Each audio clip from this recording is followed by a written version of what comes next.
John Kigada, I'd like to welcome you to the show, Manze Karibu Sana, to the session of today. And I want to give you, by the way, all of you, please turn your phones into landscape mode. Turn your phones into landscape mode, thank you. Right, so that way John can be able to see every one of you nicely. Right, thank you so much. Sarah, we're waiting for you to put on your camera, and the rest of you. Catherine, thank you for coming. John, karibu sana man, karibu to the session. Asante. Yes, take it away, man. Thank you. Okay, as you've heard, my name is John Kigada. I'm a leadership educator or a leadership consultant. But I'm passionate about music. My passion is to see people, entertainers, to become leaders who are engaging the limiting mindsets that cause poverty. So I want to find out first, before I begin, just type yes or no. How many of you have taken a class on leadership or you've done a leadership training?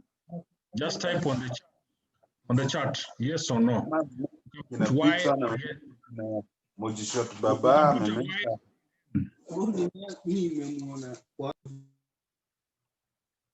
Just type on the chat, yes or no.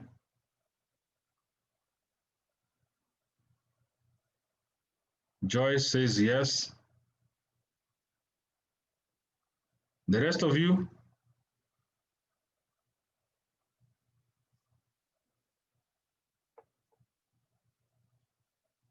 Yes.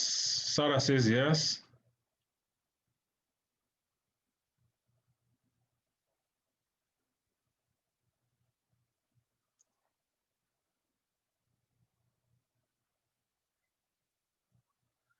Ten more seconds.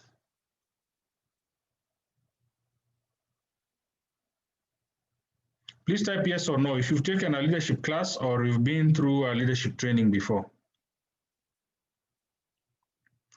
Okay, so I can see majority of you have never taken a leadership class or leadership training. So let me begin my presentation. I'll switch off my camera.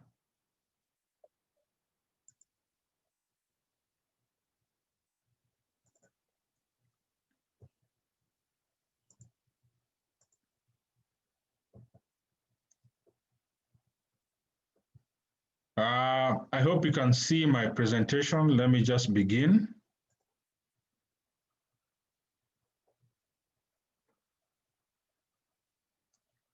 Rodriguez, I can see some people in the waiting room. I made you the host, so let me see if I can get them in. I made you the host.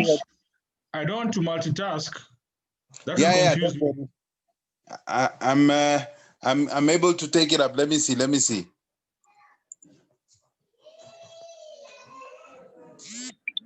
There you go. I will let them in. Don't worry. I want to do something with my. Sorry, guys. I want to change my.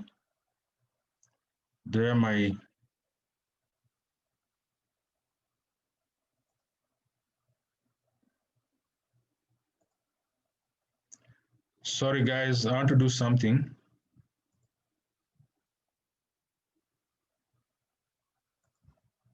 In the meantime, for those of you who are coming in, thank you so much for coming in.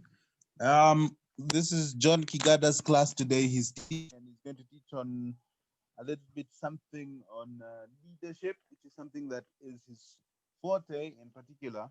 And I was just talking to one of my students who's my band director, and I was telling him how good John Kigada is and how he should also listen into this session as well. So yeah, welcome. The rules still apply. Switch off your microphones. Do not interrupt the speaker. If you have something to say, do not worry. Raise up your hand. I'm here. I'll be able to guide you through so that you are able to, we are able to cue you in, and I'm able to prompt John to respond to your question. Remember, write all your questions down, and eventually towards the end, 30 minutes towards the end of the talk, he'll be able to read 5 questions and answer them in phases. So yeah, please write down your questions and comments, and I'll be able to read it to him towards the end of the interview. Those of you who do not know John Kigada, I'm buying time for him as he prepares. John, whenever you're ready, you can tell me. Yeah, please help me to share the screen. The host has been disabled. Okay, sorry. Let me do that now.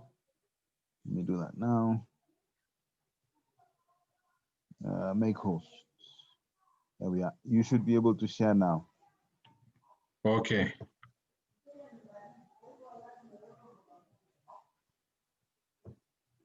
Yeah, so let me begin my presentation.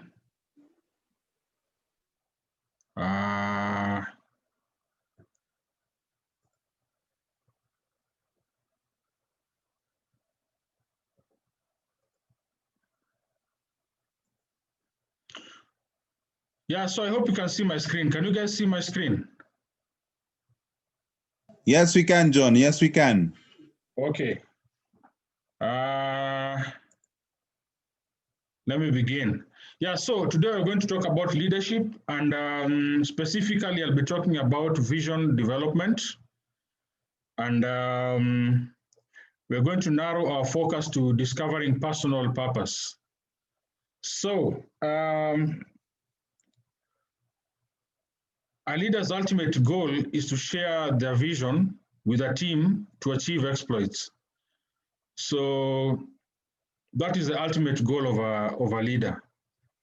And purpose has to do with your reason for existence, beyond making money. So it has to do with your why. Why do you exist? And it is the motivation that drives you forward. So there's a life cycle for an artist. There are 4 stages of an artist. The first stage, number 1, is obscurity. Obscurity simply means you're not known. You are unknown. Then number 2, there's a stage of fame. Fame simply means you're known by many people. So fame has to do with being known by many people. And then the next stage, number 3, is popularity.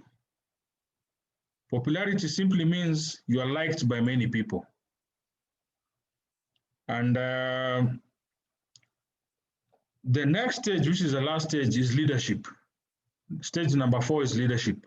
Leadership simply means you are respected by many people. Now, these are the 4 stages of the life cycle of an artist. Number 1, you begin when you are unknown. Then number 2, you become known, whereby you are known by many people. And then number 4 is being popular, whereby you are liked by many people. And then the last stage is now you become respected by many people. You become a leader. So you're no longer just an entertainer, but people look at you and see you as a leader. Now, it's unfortunate that most people in the music industry don't consider themselves as leaders. They consider themselves as entertainers. So when they want to become politicians, all of a sudden, there's a crisis because people don't respect you. They just see you as an entertainer.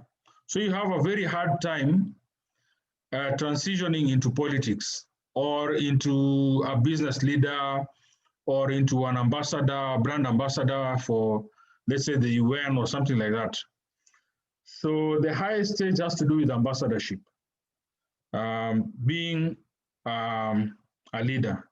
So my hope is that you will not only become famous, known by many people, or popular, liked by many people. My hope is that you will become a leader, whereby you're respected by many people. So that is my hope. And through this presentation, I hope that you'll be able to discover your purpose, your why. Why do you exist? So, a definition of leadership.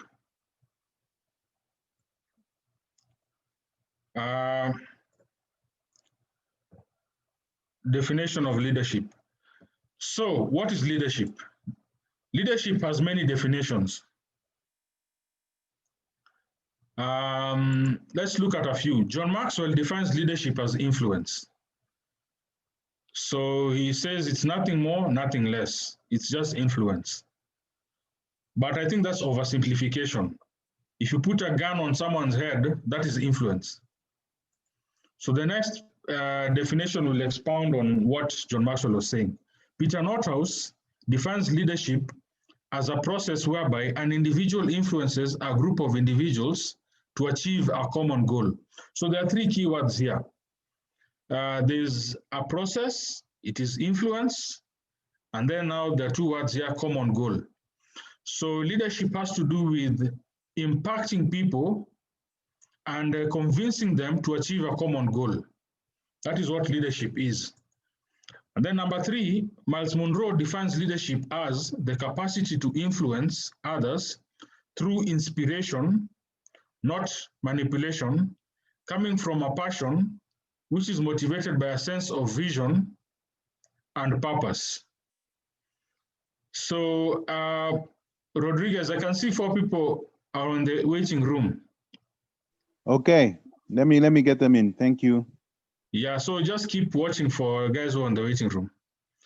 Yeah, so Miles Monroe defines leadership as the capacity to influence others through inspiration, not manipulation, coming from a passion which is motivated by a sense of vision and purpose. So, for you to understand this definition, we need to look at it from the reverse. Once you discover your purpose, which is your why, your reason for existence, and then now you see it in pictures, which is your vision, and then you become passionate about it, you will inspire other people. And when you inspire other people, you become influential. So let's say, for example, Bob Marley was very passionate about music. And he saw social injustice. And he wrote about social injustice. He even went to Zimbabwe and he performed for the whole country. So this inspired many people. And he was viewed as a leader, not just a musician, an entertainer. He was actually a music leader. And that is my hope for you guys. I want you to consider yourselves as music leaders, not just entertainers. So discover your purpose, your reason for existence, and then now see it in pictures or articulate it in pictures, then become passionate about it. You'll be able to inspire other people, and then you'll become influential. You'll become a leader. So that is what leadership is all about. So there are sectors in society that shape culture. And I'd like you to discover your area of influence. So number one, we are created to lead in certain spheres of influence. So number one, there's family, which has to do with socialization. Number two, there's government, which has to do with resource allocation and distribution. Number three, there's religion, which has to do with character formation.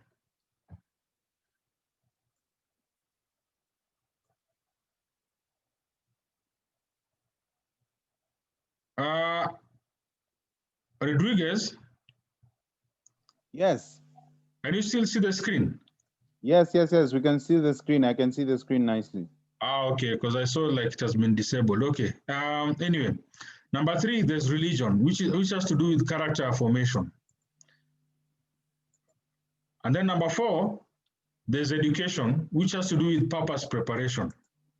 Then number five, there's business, which has to do with wealth generation and preservation. And then number six, there's media, which has to do with information dissemination. And then number seven, there's arts and entertainment, which has to do with recreation. So these are the so-called 7 mountains. So the first sphere is family, the second one is government, the third one is religion, the fourth one is education, the fifth one is business, the sixth one is media, and then now the seventh one, which all of you guys are in, is arts and entertainment. So I want you to identify what areas have you been called to influence. What are you passionate about? Are you passionate about family, government, religion, education, business, and media? And by the way, arts and entertainment goes hand in hand with media. You can't avoid media. If you're in the arts and entertainment, you cannot avoid media. But I would like you to identify which other areas are you passionate about, so that now you're able to shape culture in these sectors. So among the 7 mountains, please note your area or sphere of influence among the 7 mountains. Now, definition of vision. There are so many definitions of vision. Anthony D'Souza says, a vision is a mental picture of the preferred and meaningful future we seek to create. It's an image of how we see our purpose or mission unfolding and how it fits with our highest values. So that has to do with personal vision. And then Claire Lynch says, a vision statement is a declaration of where the organization sees itself in the medium to long term. So as you can see, this definition has to do with organizational vision. So there are 2 kinds of vision. There's personal vision, which D'Souza talks about, and then now there's organizational vision, which Lynch talks about. So a personal vision is very personal. It's dear to you as an individual. But now an organizational vision has to do with an institution doing something. An individual vision has to do with you seeing yourself doing something. But an organizational vision has to do with an institution doing something. So I'd like you to identify your personal vision. And if you have an organization or a company or a nonprofit organization, I'd like you to develop a vision statement for that organization. So you need to have 2 visions, your own personal one and one for your institution or organization. Now, Matt Davis says vision is our ambition, our imagined future, which is different to what we see now. It is the transformation we will work towards making a reality. So he defines it as an ambition. Now, Miles Monroe says, purpose is the source of vision. Now remember, purpose is your why, your reason for existence. So he says purpose is the source of vision. Vision is purpose in pictures. Vision is photographs of your purpose. Your purpose is your reason for being born. Your vision is when you see it. Your vision grows as purpose is revealed piece by piece. So as you can see, what Miles is saying is this. Miles is saying vision is purpose in pictures. So once you discover your reason for existence, and then now you see it in pictures, that is now your vision. Because it's possible to discover your purpose, but you might not see it in pictures. You're not able to articulate it in pictures. You just know you're supposed to sing, but it's not clear enough. You can't articulate it and put it in a pictorial form. So if you see your purpose in pictures, then that becomes your vision. So once you discover your why, the reason why you exist, and then now you're able to articulate it in a pictorial form, that becomes your vision. So I hope that's very clear. So, so that is the distinction between purpose and vision. So vision has many definitions, but simply put, vision is your purpose in pictures. Now, what are the fundamental principles for vision acquisition? Because you need to acquire a vision. But there's some principles that if you get them right, you'll be able to acquire a vision. Now, I don't know how many of you have a personal vision. Maybe you can type on the chat box. Do you know your vision, yes or no? Please type on the chat box, yes or no. Do you know your vision?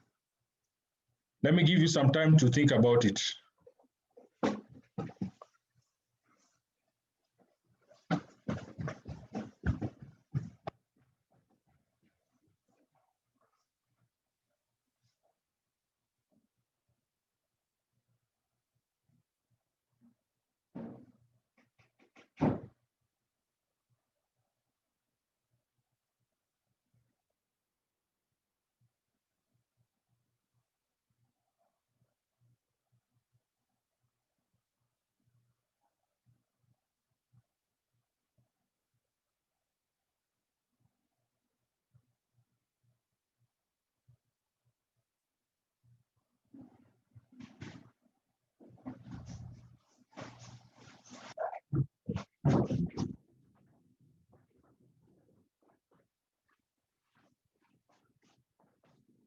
Now, Rodriguez, I can't see the chat box. Rodriguez. Rodriguez. Please type on the chat box. Can you hear me now? Yeah, I can. Please tell me how many guys know their vision, how many don't know. Okay. Let me see. David saying yes, Claire Benson saying yes, Sarah J saying yes, Ray saying yes, Catherine is saying yes, Eva is saying yes, I do, Shiko is saying yes, Fazla David saying yes. So most of you know your vision. Yeah, Right. so most of you know your vision. However, your vision becomes clearer and clearer as you go along. Because it's a picture, it can even take you 10 years to craft a vision statement. I'll share my vision statement. It took me probably 8 years to craft, or even more. So I'll share it with you, but it changes with time. So the next 10 years, your vision statement will change because you'll have grown, you'll have gathered more skill, you'll be more mature, and your knowledge base will have changed, and also your purpose will become more clearer. So your vision will become clearer as you go along. Now, I have developed an original but integrated modification of John Maxwell's personal ownership of a vision. The 360-degree vision development consists of 6 P's that constitute the 6 fundamental principles for vision acquisition. So there are 6 P's which constitute fundamental principles of how you can acquire a vision. Now, the first P is passion. Look within you. What passion is produced by my conviction or indignation? Now, conviction simply means what you believe to be true, what you uphold to be true. And indignation simply means anger. What makes you angry? When you look around you, among the 7 mountains that we've talked about, what makes you angry? Is it family? Is it education?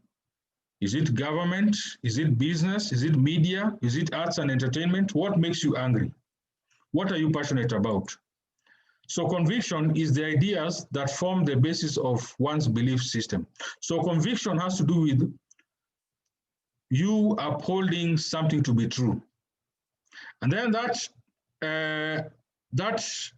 truth becomes a belief. It becomes something you believe very strongly. Now that's what conviction is. So a philosophy is conviction producing passion. A philosophy is a belief system, a set of beliefs that produce passion. So understand your purpose by identifying your gift mix, opportunity, and desire. This has to do with God, G-O-D, gift, opportunity, and desire.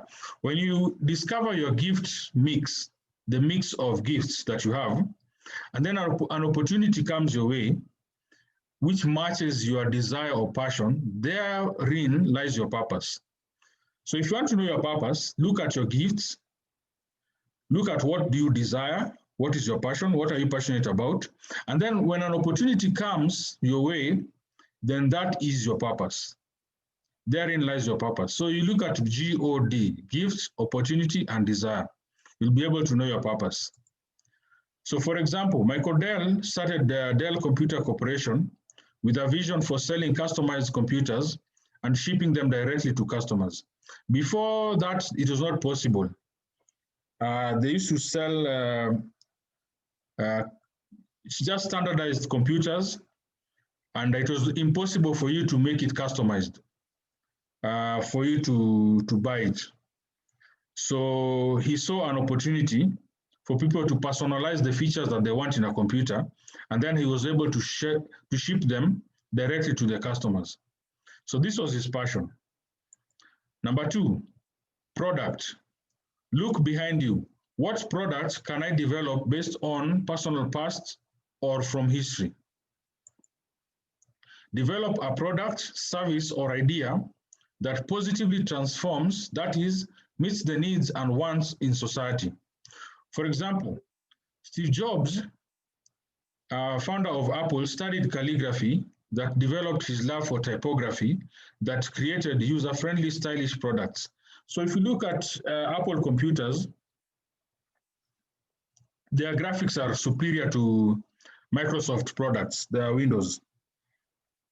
Because Steve Jobs, the founder, he studied calligraphy and is very passionate. He was very passionate about typography. That's why his products were on the cutting edge. So based on your past, what product can you produce? What service can you offer? What idea do you have based on your history and your past? So look behind you. Then number 3, look around you. Think of problems. This is the 3rd P, problems. What problems are people experiencing? So identify or analyze opportunity in human difficulty, that is, human needs and wants that give you dissatisfaction. What makes you angry? What captures your attention? What bothers you?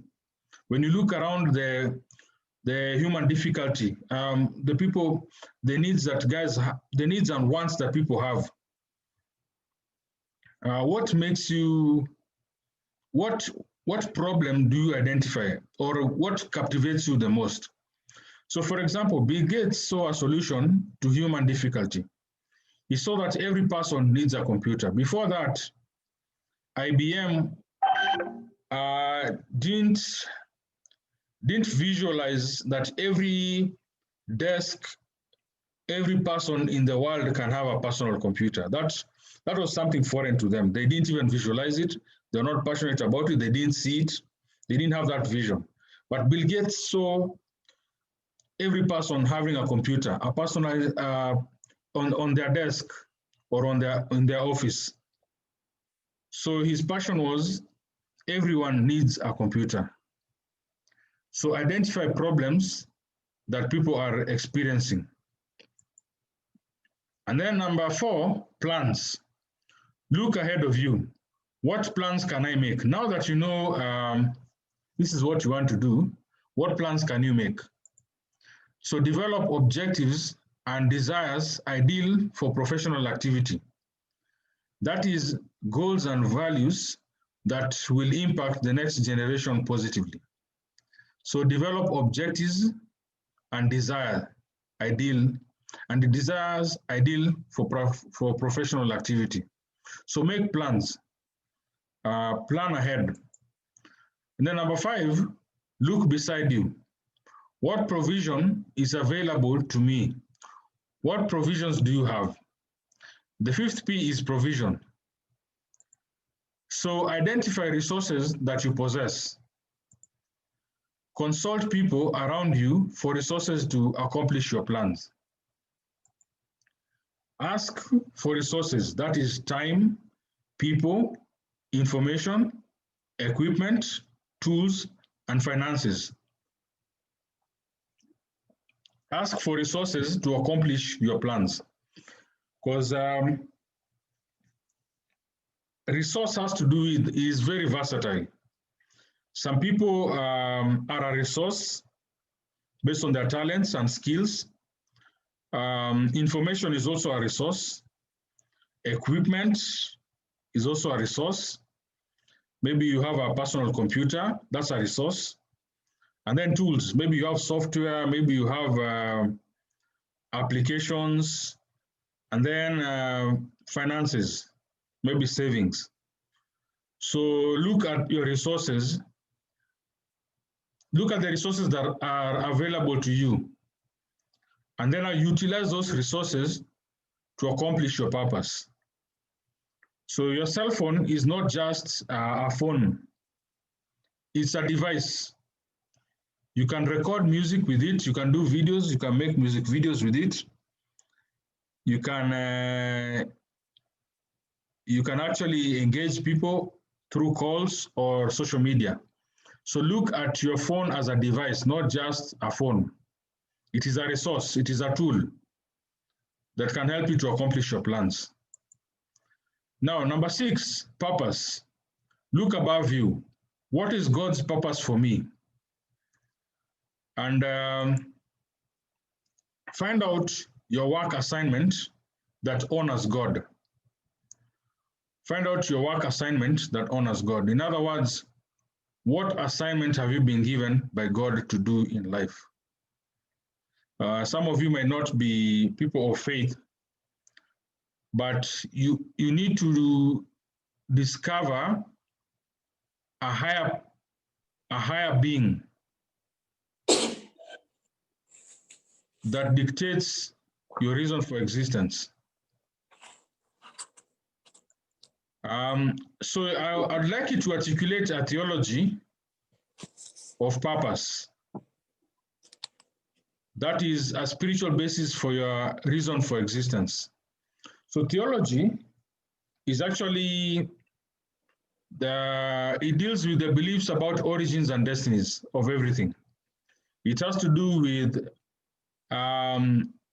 it deals with the origins and destinies of the universe, while science deals with the processes, the process with which the universe was created. So theology deals with who created the universe, why was it created? But science answers the question, how was it created? So people speculate maybe it was a big bang and all those other theories. So you need to articulate a spiritual basis for your reason for existence. Now, theology has to do with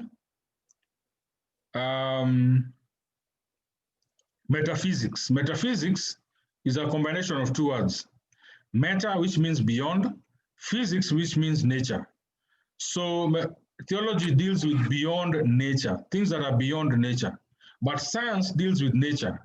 It deals with what we can see, what we can touch, what you can hear, what you can feel. So you need to articulate a basis beyond the natural realm of why you exist. It's important to articulate a theology for your purpose, a theology of purpose. Why do you exist? Beyond nature, beyond what you can see and hear and touch. You need to articulate your reason for existence beyond nature. So, for example, King Solomon says, fear God and keep his commandments, for this is the whole duty of man. Now, that is a theology of purpose. It is a spiritual basis for his existence. Because he says, the whole duty of man is to fear God and to keep his commandments. So you need to identify a purpose for existence. Now, my personal purpose is I exist to influence values for transformed lives. That is my personal purpose. I feel like I exist to influence the moral values that people have, the team values that people have, the skill values that people have. I exist to influence the relationship values that people have.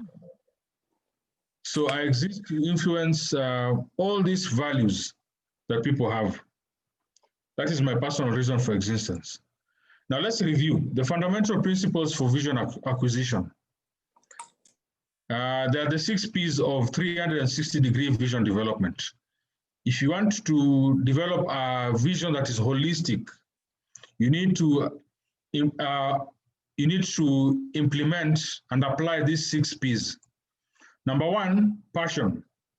Look within you. What is your passion? Number 2, products. Look behind you. What products can you develop based on your past? And then number 3, problem. Look around you. What problem can you solve?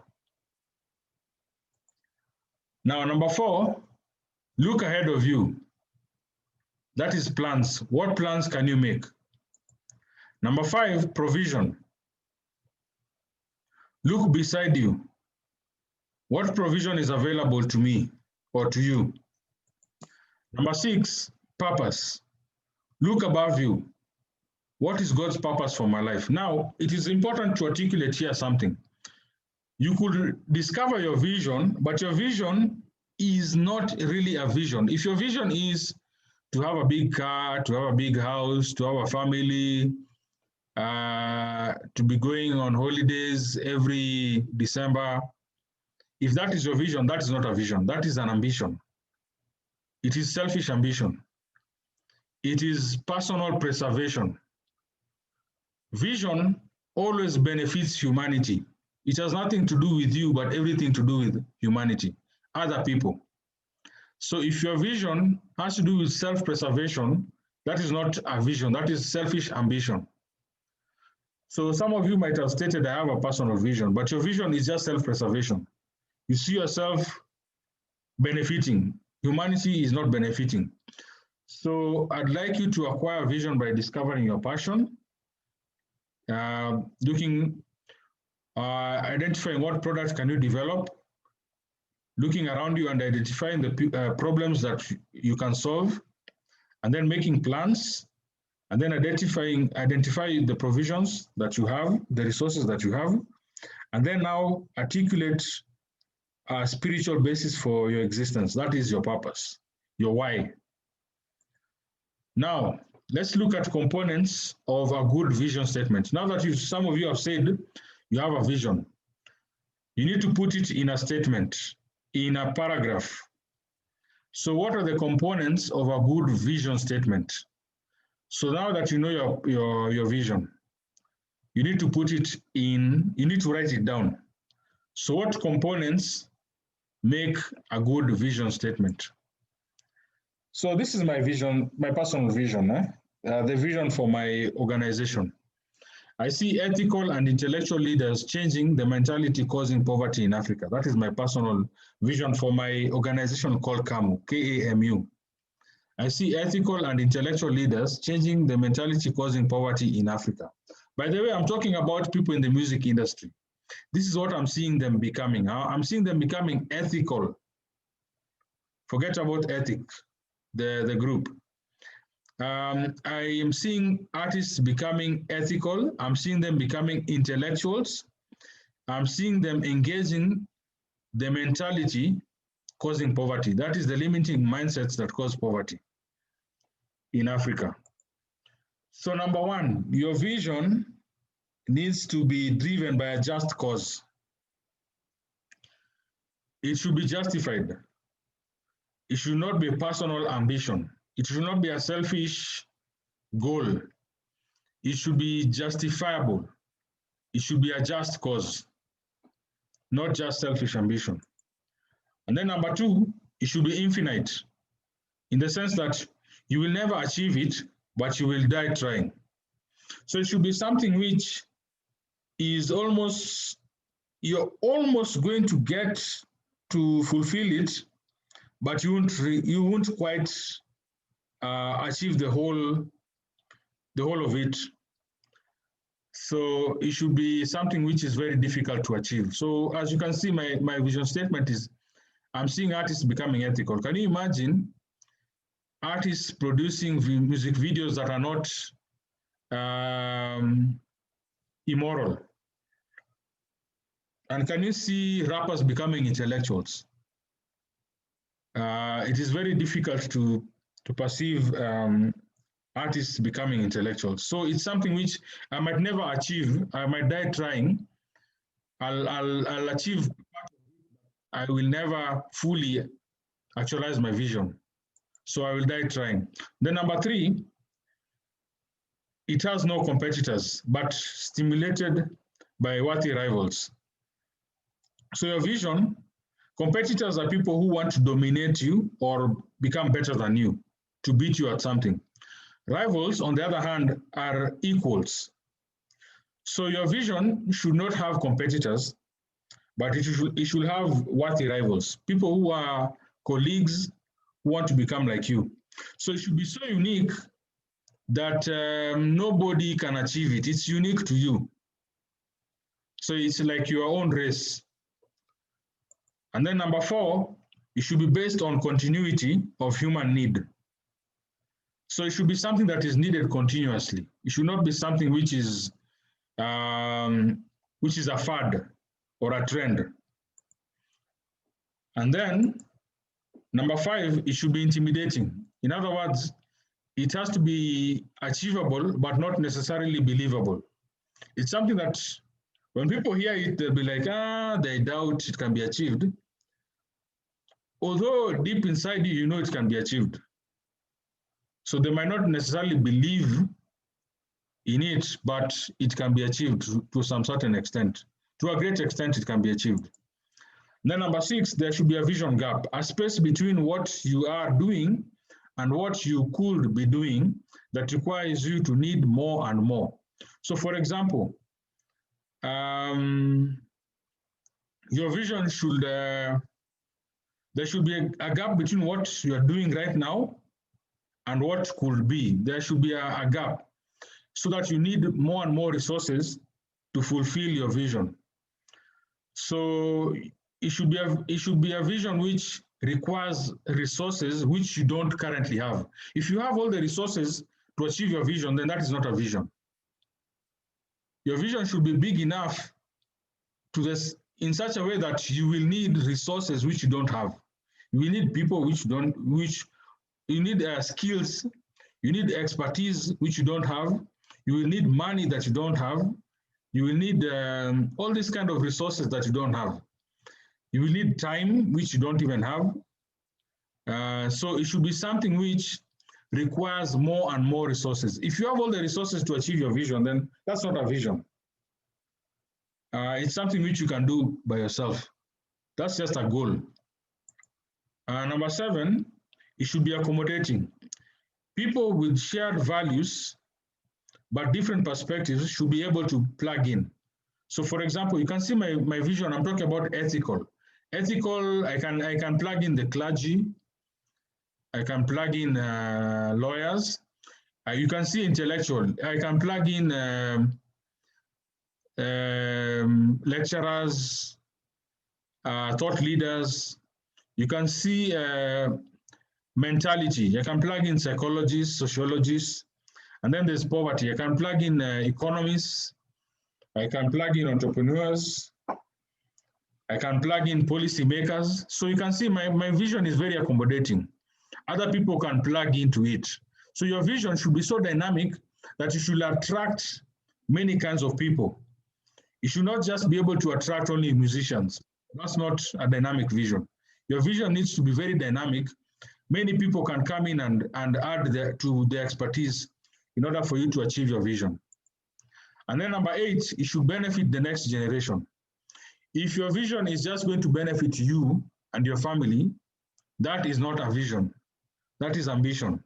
Your vision should benefit people who are coming, the next generation, people who are going to be born even after you're dead. Even when you're dead, people should still benefit from your vision. So it should affect the next generation. And you know, some politicians just think about the next election. They don't think about the next generation.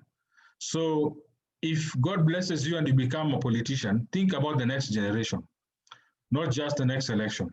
So your vision should benefit the next generation, not just people who are alive right now. And then number 9, it should be concrete, not abstract. It should be able to form a mental picture of this on the reader. It should form a mental picture on the reader. If someone reads it, you should be able to see a mental picture of what he's reading, he or she is reading. So concrete means able to form a picture and to be drawn. Abstract means it can't form a picture. Abstract is something like algebra. Algebra can't form a picture in your head, but it should have concrete. It should have words which are able to form a picture in the person who reads it. So your vision should be able to to relay or construct a picture in the person who reads it. And then number 10, it should be short.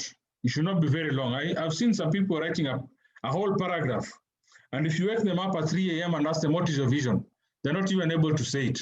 Or if you ask their colleagues or their workers or their staff or their team members, what is your vision for your team? They don't know because the thing is so long that they have not internalized it, they've not memorized it. So your vision statement should be very short. And then number 11, it should be memorable. It should be something which you're able to memorize very easily. And then number 12, it should be inspiring. It should not be, it should be fun and creative, not dull or too corporate. So it should be something which is able to spark excitement and generate excitement and enthusiasm when it is read. And then finally, it should state a goal people in the organization want to aspire to. So when you share your vision, can you share it to a group of people, and those people are able to become excited about it, and they aspire to see it fulfilled.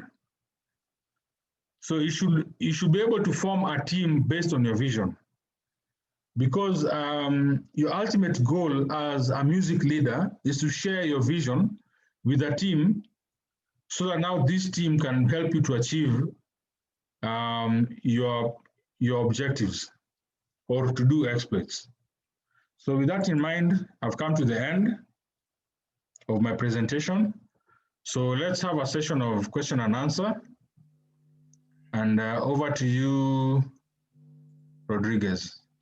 Right. So thank you so much. There's someone who was saying here they were not able to hear you, but I think they fixed it.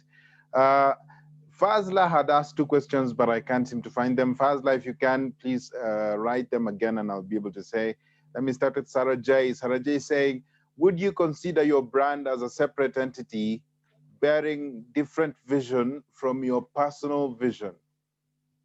Would you consider your brand as a separate entity bearing different vision from your personal vision? David Mangi is asking,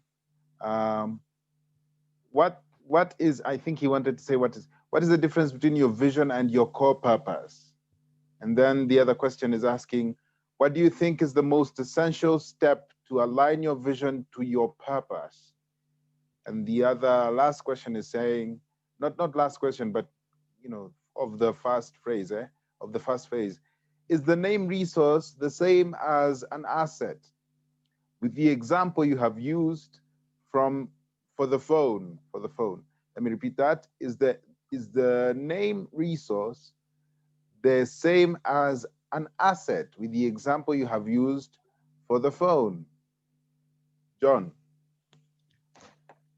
Yeah, let me answer the questions. Let's begin with the first one.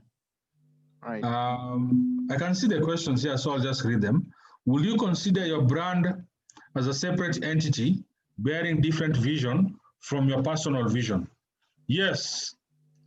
Actually, when you register a company, it is considered as a separate entity from you as the founder and the director. So you should have an organizational vision which is separate from your personal vision. Your personal vision is what you're seeing yourself doing. Your organizational vision is a vision that you're seeing your organization or the entity or the corporation doing. So you need to separate your personal vision with your organizational vision. However, you can make your personal vision your corporate vision. But it is good to distinguish between the two, because a personal vision is you are seeing yourself. Remember, a vision is your purpose in pictures. So a personal vision is you're seeing yourself doing something. But an organizational vision is you're seeing an organization doing something. So there's a clear distinction between the two. So you need to articulate, is this my personal vision? I'm seeing myself doing something, or am I seeing my organization doing something? So that is the difference between the two. And then, what do you think is the most essential step to aligning your vision to your purpose? What do you think is the most essential step to aligning your vision to your purpose? I think the most essential step to aligning your vision to your purpose, you need to clarify, first of all, what is your vision? And what is your purpose? Purpose is the reason for existence. Why do you exist? And then vision is now seeing that purpose, that reason for existence in pictures. So if you want to align your vision to your purpose, then you need to, first of all, clarify your reason for existence. And that has to do with your why. Once you clarify your why, then now try and articulate that why in written form. So the biggest step is now writing it. You need to write it down. And once you write it down, it becomes more clearer. In fact, as you go along, you will start changing the written form, because you know, when you're writing your vision, it becomes clearer to you. And you know, when people read it, they might say, "Me, I don't understand that vision. What do you mean by this and this?" So when people engage you on what you've written, you need to refine it as you go along. So the greatest way to align your vision and your purpose is to write it down and then implement the principles that I've told you, the 6 P's. And then also implement the qualities that I've told you. It needs to be short, it needs to be all those things that I've told you.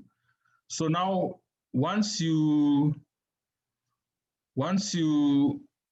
are able to articulate it in written format, it becomes clearer and clearer.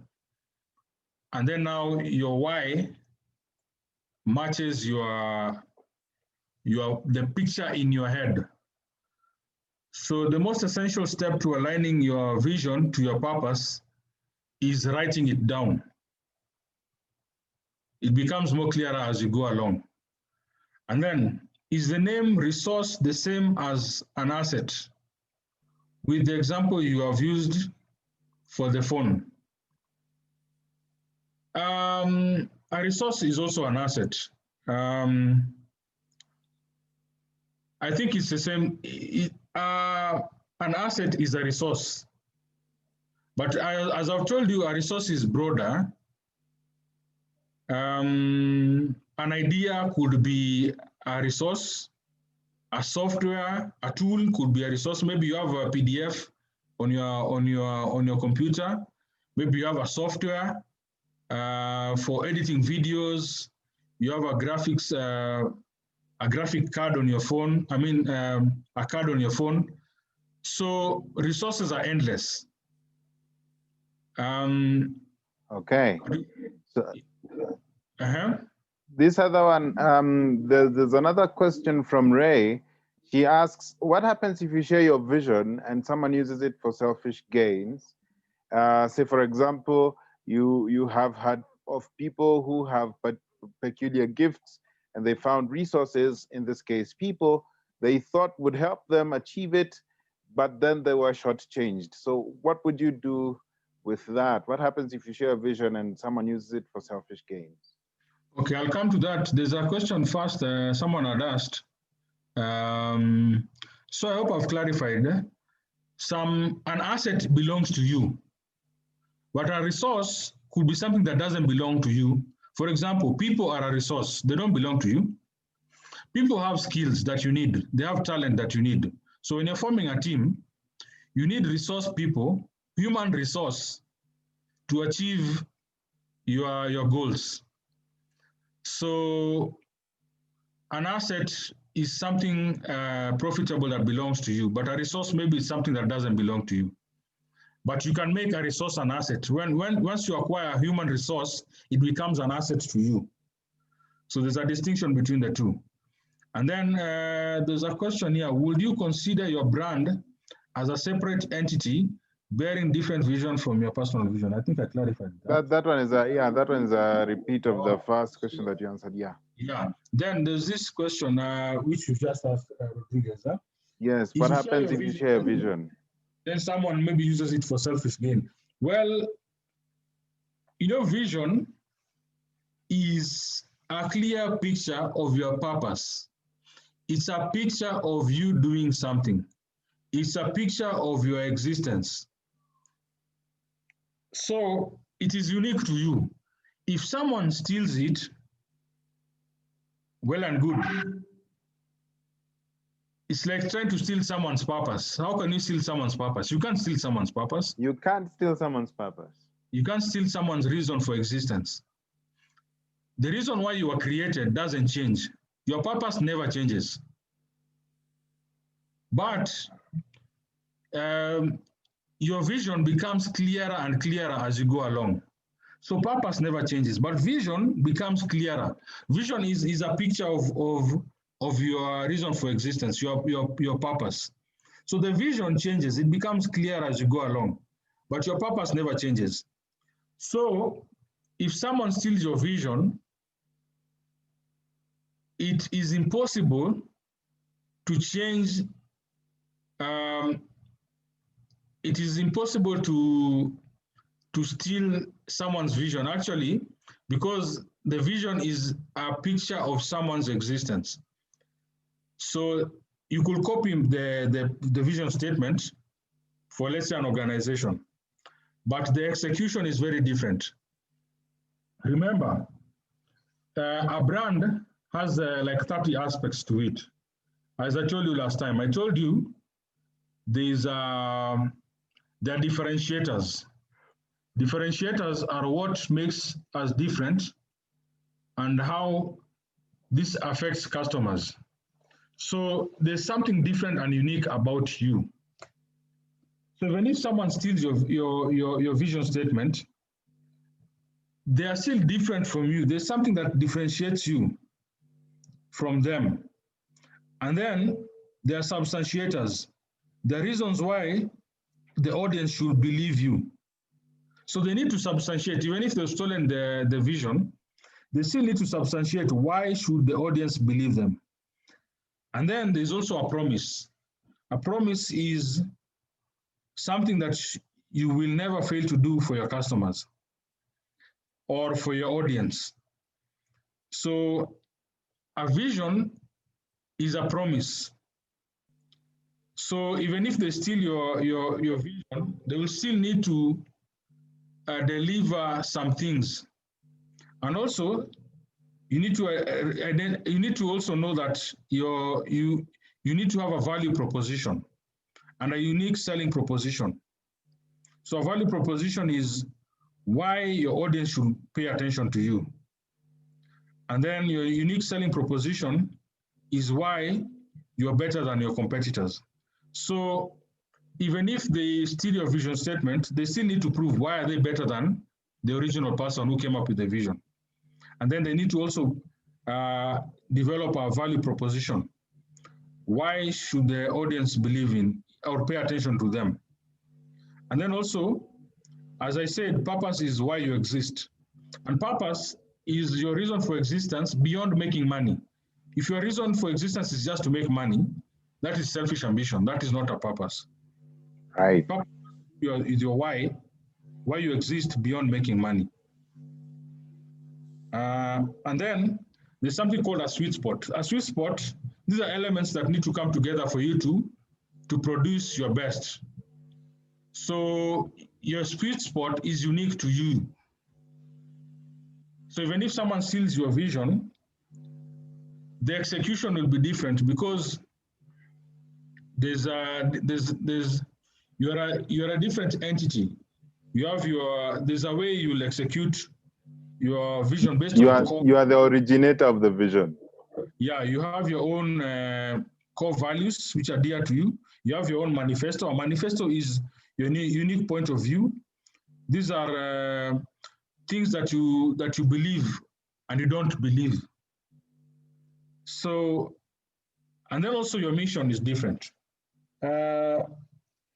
Vision is different from mission. But you need to identify the two. Vision has to do with your ambition. It's your imagined future.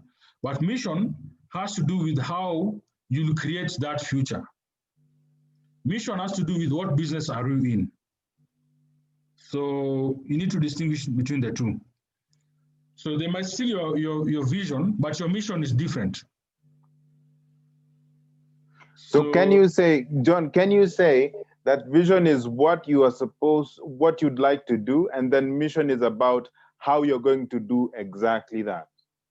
Exactly. Okay. Vision is the end in mind. Mm-hmm. And then mission is how you'll get to that end. Okay. The route that you'll use. So, for example, if my vision is I'm seeing myself swimming in Mombasa, that's my vision. Right. There are many ways I could go to Mombasa. I could use a train, I could use a plane, I could use a car, I could walk, I could go with a bike. So you could use a helicopter, yeah. Mission is the methodology that you'll use to achieve your vision, right, or actualize your vision. Right. But the vision is the mental picture in my head, the clear picture in my head. So that's the distinction between the two. So someone could steal your vision, but your mission is different. So there'll still be a distinction between the two. The way you'll execute the mission will differentiate your visions. Right. Yeah, so it is futile to steal someone's vision.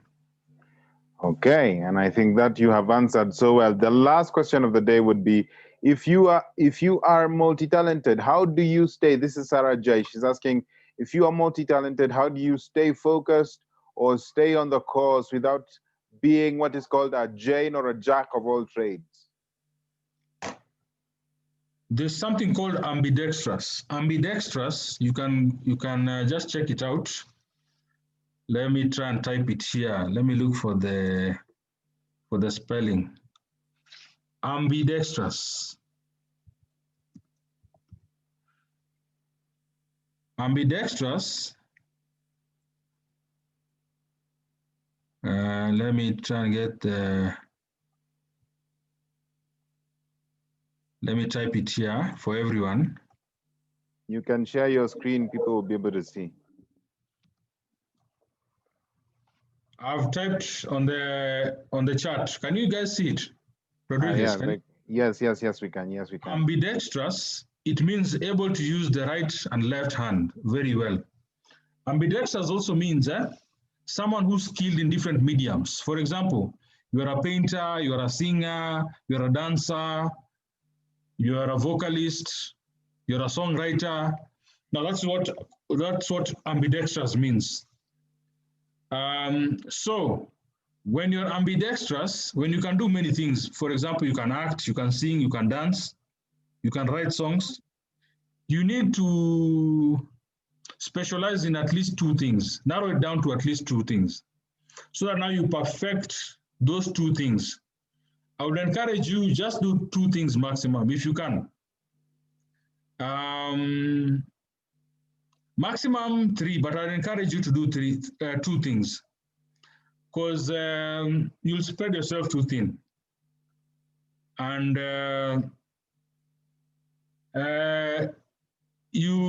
you'll identify that if you become a jack of all trades, you'll become mediocre. And as we talked last time, I told you guys last time, there's a hierarchy of in the music industry. So someone who's mediocre is someone who's doing the wrong thing. It's misplaced talent, or it's passion that has not been developed. It is not world class. So you should become world class at what you do. If you go to the US, people will look at you as world class at what you do. If you go to Britain, guys will look at you and see you are world class at what you do.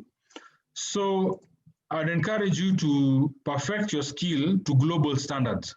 If you cannot perfect your skill to global standards, then don't do that thing. So make sure whatever you're doing is up to it has reached the standards of global standards. So, and you can only do that through specialization. You need to specialize in what you do. And specialization has to do with focusing on what you can do very easily. So it has to do with talent. What are you talented at? And talent is natural skill or ability to do something well. So when you're very talented, when you are ambidextrous, not the problem with people who are ambidextrous, like my sister. My eldest sister, she's an actor, she's a pianist, she's a songwriter, she sings, she can teach.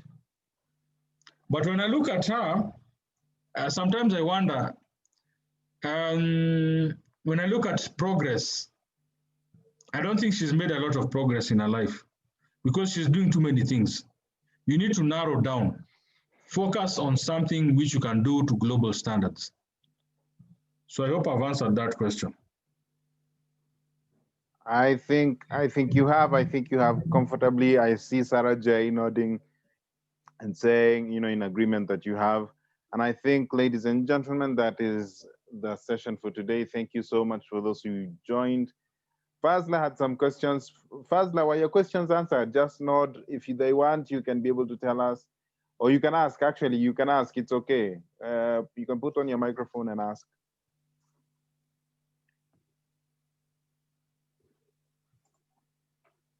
You can hear us? Yeah, we can't hear you. I don't know why we can't hear you. A mic. Your microphone. Yes, we can hear you now. Yes, there you go. Good. Why your questions answered? I feel like there are two questions I forgot yeah. Yeah, the first one was answered. It's just the second one was not answered. What's the difference between a vision and a core purpose? Right, there it is. What's the difference between a vision and a core purpose, John? Purpose, as I said, is your reason for existence, the why. Vision, the difference between core purpose and vision. Yes. Vision is when you see it in pictures, when you see your purpose in pictures. Vision is when you see your reason for existence in pictures, in pictorial format. When you see it as a picture, because you could just write, I exist to influence values for transformed lives. But now, that's your purpose. But now, when you're able to articulate it and see it in a picture, in a pictorial format, now that becomes now your vision. So purpose is just your reason for existence, your why. And then now your vision is now your purpose in pictures. It's the end in mind. So that's a distinction between the two. Okay, there you go. And thank you so much again, John, for coming through. I'm trying to see if Mtal is here. Mtash, do you have Yes, I'm here, man. Mimi nasikia tu kizungu mingi, purpose, vision, etc. John, I don't know. You still remain to be one of those very intelligent people in this Kenya. Somebody just needs to find it out. At least me, I found you out. Yeah. I want to say that we really, really appreciate your time. Yeah, John is versatile, guys. Hata kama naambia you zero in and then you need John tia kwanza yeye ndio octopus. I tell you, there's nothing John does not know. Ask him anything. Ni music, ni politics. Like, this guy is well read. Yani, I really, really appreciate your presence amongst us, and I don't take it for granted. The last time you did a class, everybody just went rampant, yani on rampage, saying the way they didn't know that AOV can benefit them. Yani, this guy, he knows everything. The other day he was telling me, I don't know that he told you guys about music videos and what people do to music videos and how women are used.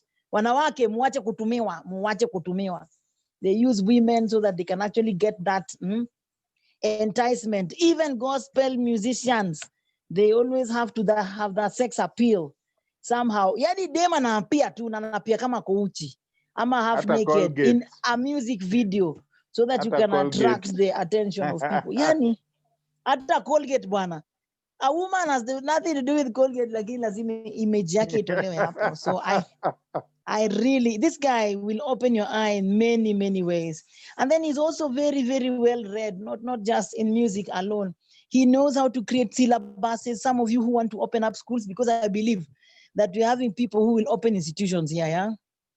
This guy is the guy to consult. He has the curriculum in his fingertips, yani. He's a well-read guy. Yani, when I say well-read, respect that. There's nothing he doesn't know. So maybe one day when you have seen these pictures, zako ambazo tayari umesha picture your vision, somebody's gonna find you out, Kigada. Safaricom, maybe they will find your purpose and probably blend in and be able to do big things because you are a big dreamer. This guy dreams of monsters. You tell him to look for a sponsor, he will not go to a sponsor hapa ABCD hapa chini. No, he will target the big ones.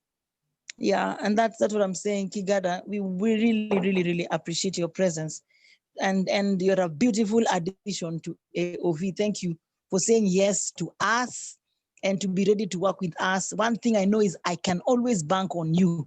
There's always an intellectual who is too busy, but Kigada will never be too busy for me. He sees my call, kama atakuwa area, he will call me back. Kigada, we don't take that for granted, that you avail yourself for as long as we want you. And this, I believe, is a very, very important network that we have created with you. And we hope that this can also bring your dreams come true. Kigada, I don't know whether you've told them about that thing you have. There is also something you do, I think, in your curriculum, I forget, it's communication and development or something like that. Yeah? Oh. Kigada, are you in the house? Ama ulienda kwa jikoni? Niko. Yeah. Did you tell them about that thing you do? Yeah, you need to tell them about that thing you do as well. You never know, somebody might be interested here and might just fit in for what you, or maybe give you another avenue to be able to spread that. I believe in communication. I believe in spreading word as well. Yeah. You want to tell them about that? You know, I have a group. It's called KAMU, K-A-M-U. So let me just share the link here. So it's a performing arts institution. John, would you like me to share to make you host so that you can share your screen? No, I've shared on the link on the Nini. Okay. I've just shared the link on the. Yeah, you need to just pass by. Yeah, I've shared the. He also does pretty much almost what we do. Yeah. You want to see but your approach is different. He talks about communication and development. I've shared the link. If you can do that, we'll be glad. I've shared the link on the chat. You can check out my group. It's called KAMU, K-A-M-U. So my passion is to retool African entertainers to become leaders. So I'm turning an entertainer into a leader. And as I've told you, there are four levels in music, in the music lifespan. So there's the first stage where you're not known by anyone, then you become famous, then the next stage is now when you're popular, you are liked by many people. Then now the final stage is now influence. Because you could be known by many people, but you Yeah. don't have influence. So now to be respected is another totally Kigada, different. Kigada, where do I fit? Kigada, where do I fit? Where do I fit in that four ladder? Where do I fit? You're Yeah? okay, let me put it this way. There are 3 levels in society. There's thought leaders at the top of the pyramid. Yeah. Alafu kuna influencers at Yeah. the middle, and then now we have the masses at the bottom.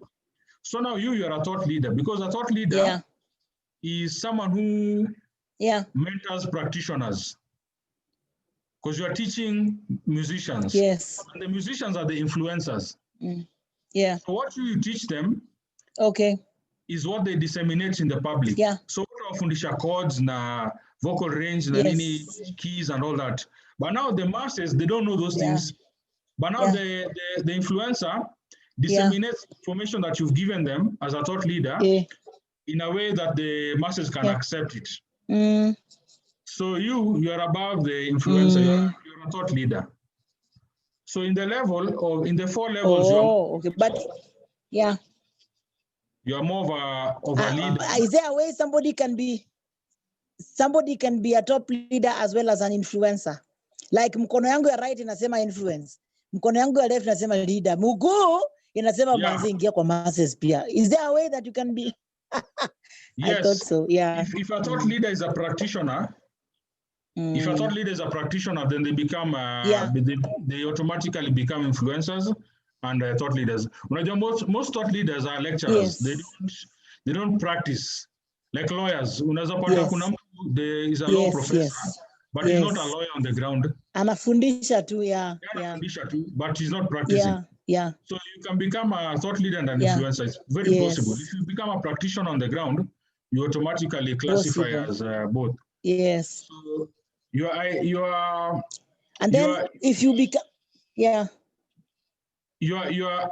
My prayer for you guys in the music industry, is I want you to become thought leaders. I don't want you just to become an influencer, because an influencer, there's something called popularity and fame. They're totally different. Fame is many people know you, so you can be known forever. Like Michael Jackson is known. He died, but he's still known. Fame can last forever. But now popularity is seasonal.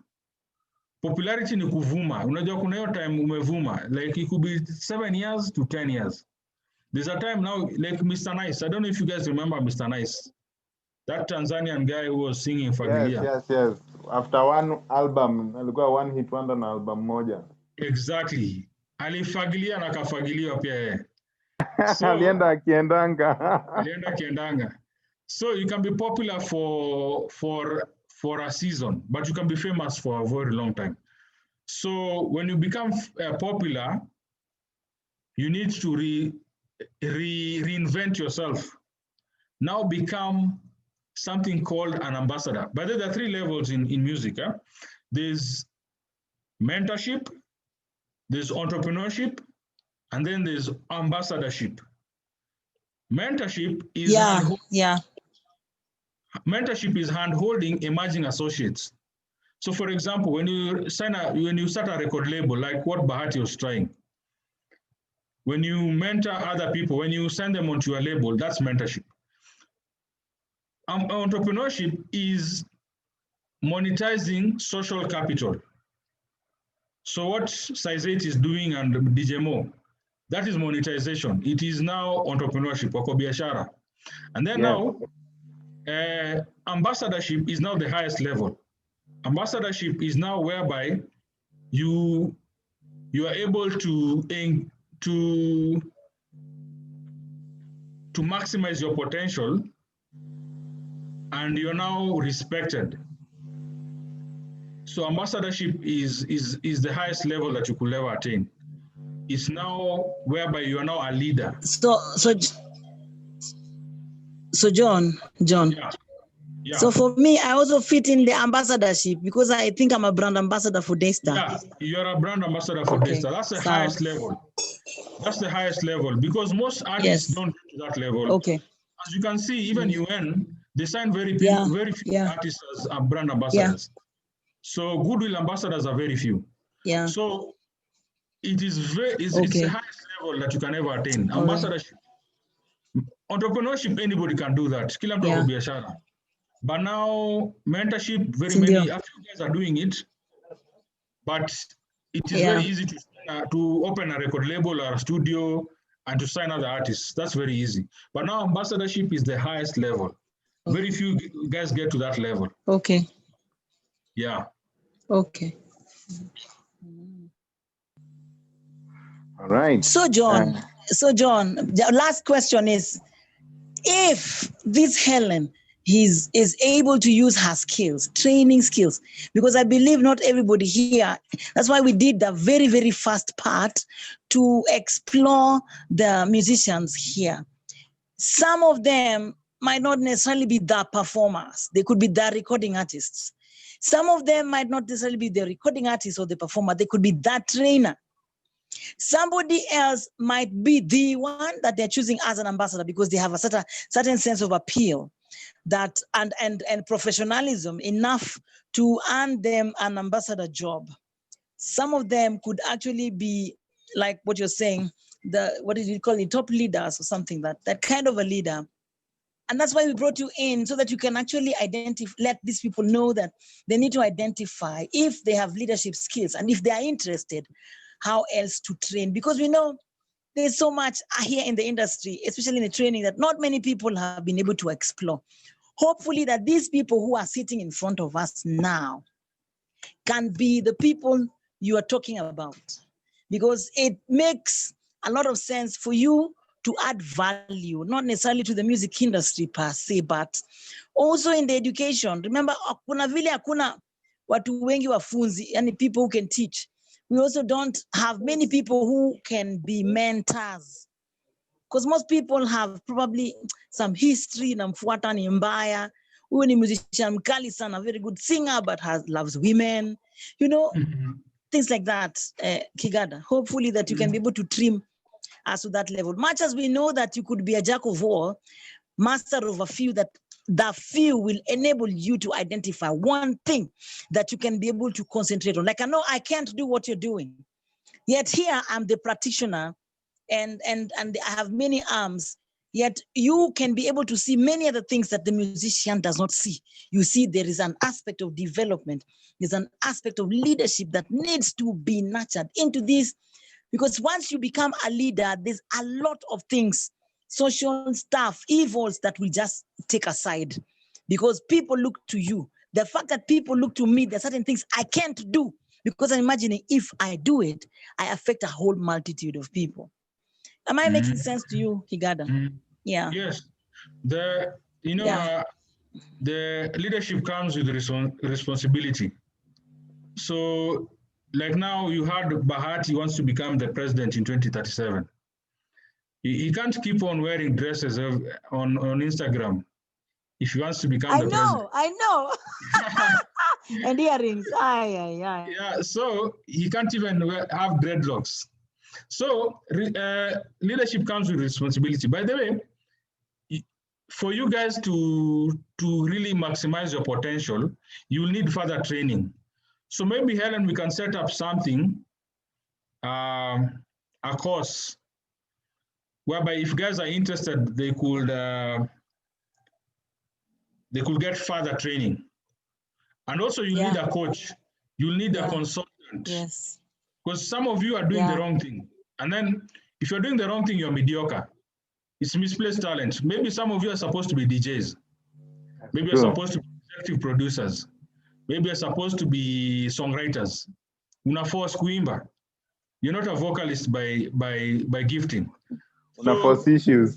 Yeah, you're forcing. So you need a coach. Someone who can tell you, hey, here. And then also you need to discover your purpose, your potential. There's something called a SWOT analysis. You need to do a SWOT analysis: strengths, weaknesses, opportunities, and threats. It's called a personal inventory of your personality, of your gifting, and your temperament. So we need to go deeper. But now that going deeper needs a course. It's not something we can discuss just here. I need to give you links where you can do personality tests, where you can do, there's a lot you can do, but this was just an introduction to, because what you did last time was introduction to entrepreneurship. And then now we've done leadership today. So if you want to really discover your purpose, you need to go deeper. But now we don't have the platform for that.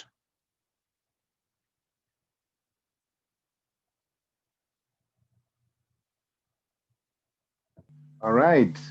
And with that said, I think that's a session and a half. Kuna mwingine hapa ananiambia ninyoe dread. I don't want to become president, but thank you. Thank you very much. I don't want to become president. But thank you so much to all of you. Sarah J saying, you know, wanted to recommend you, Sarod. Nisaza, thank you. Guy, Nisawa, and recommend Tafanya. I'm also a very good coach, by the way. Ask Michelle. John, thank you so much for giving us this session and for being here. Of course, we'll be engaging you every so often just to be able to see and poke your mind and be able to, you know, poke ideas off of you. And I hope that these guys take full advantage of you, because I know outside this platform, to be able to just get you for consultancy, good God Almighty, I know it takes pesa mzuri, si pesa kidogo. So guys, utilize John for, you know, what he is today, and you know that he is here now and being able to talk to you. With that being said, asanteni sana. John, I'm sure we're going to see you in another time very soon. Yes. Yes. And for that reason, let me even pray for today. So Lord, we thank you, we bless you, we glorify you, and we glorify you for who you are in our lives, even as we go to different places of work, go to different places of residence. Be with us, guide us, and protect us, Lord. Thank you so much for people like John Kigada who are here giving us knowledge that he has accumulated with time, with a lot of resources that he's giving us free of charge. God of glory, we do not take it for granted. And the best thing we can ask is that God Almighty, you just bless him and just be the protection that he needs, be the wisdom anchor that he needs, and just be his anchor in everything that he does. We want to thank you for the management of Africa Online Vocalists and everyone that was able to avail themselves here. Those who are not able to come, God, we put them in your hands and pray that you will be able to guide them through and bring them to the next session. Thank you so much for having us here and for making it possible for us to be here today. We ask for your love and your blood and your covering, even as we go about the daily activities. And when we meet here again tomorrow and to our separate groups, we shall not forget to thank you. This we pray, trusting and believing in Jesus' name. Amen. Sawa sawa. Thank you so much, guys. Tuonaneni next time, yo.